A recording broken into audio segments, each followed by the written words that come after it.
Hey Ashlyn, this is Travis from Swap Batting Cages, and we're going to be going over your swing from your lessons. On the left hand side we have a swing from the end of September, and on the right hand side we got a swing from just earlier this week. Now I know we took a couple weeks off, so what you're going to see is a little bit of a difference on the right hand side compared to the left hand side. Now for the sake of this video, I want you to know that on the left hand side we got a great swing, and that's really what I'm wanting you to aim for.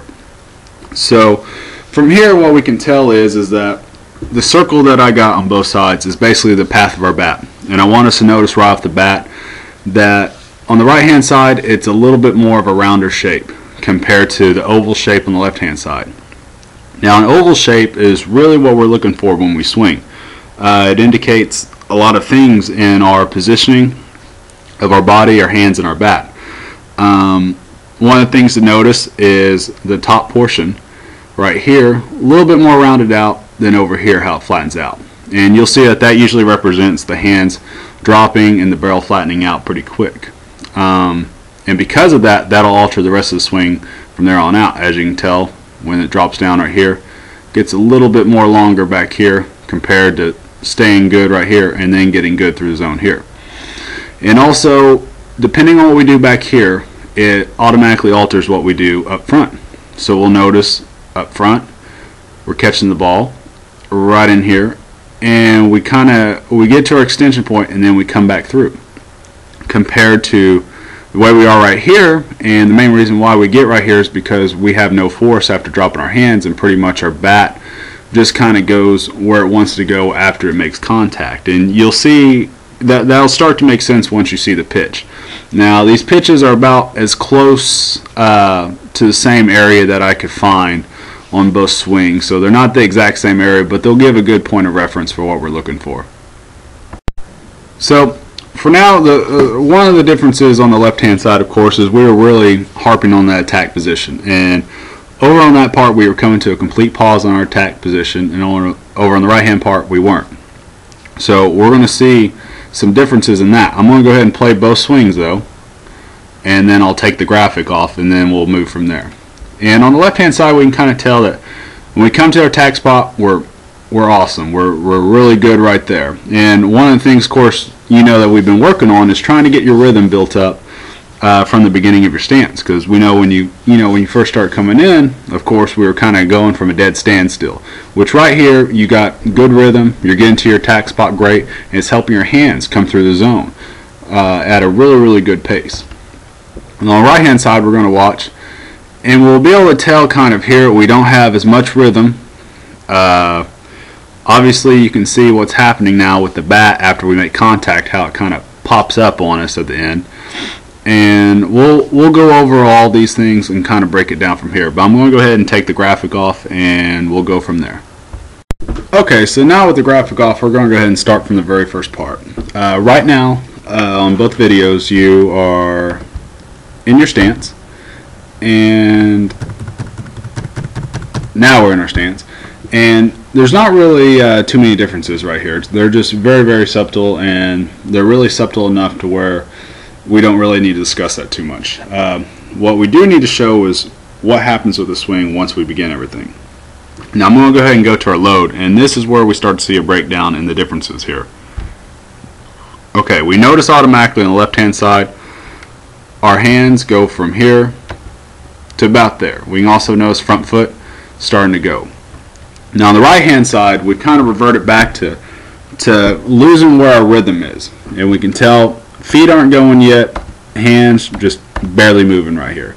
Now when that happens, when we have a lack of rhythm right there, it does a few things. It first of all will impede our timing with the pitcher, and it'll also cause us not to get as much force with our body into our swing that we can possibly get. And by doing that we basically drop down our power, which of course we don't want to do when it comes to swinging the softball bat. So on the right hand or on the left hand side, I really want you to see that and visualize yourself doing that, because that's exactly where we want to be. We also start to see that back elbow start to tuck into the correct position in terms of getting to our attack spot.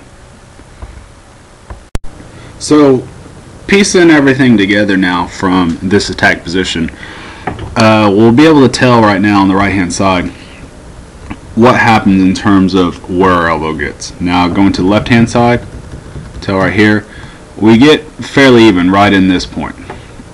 Now pretty much right now we're at the exact same point in our swing on both sides. And the noticeable differences are left hand side, we still got a little bit of an arm angle right here, and our elbow, bat line up together. That's perfect right there, because usually that's a signal that the hands are going to get in front next frame right there. Now over here, what we see, arms nearly locked out, and the hands are still behind the elbow right here. They're not quite even.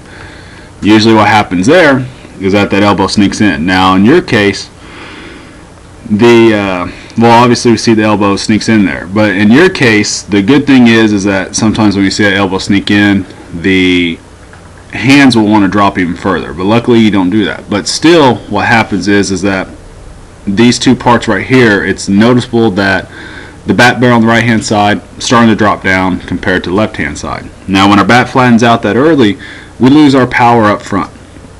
So that's why it's very, very important for us to establish where we need to be at the beginning of our swing before worrying about where we're at the end of the swing, because everything we do at the beginning directly affects what happens at the end.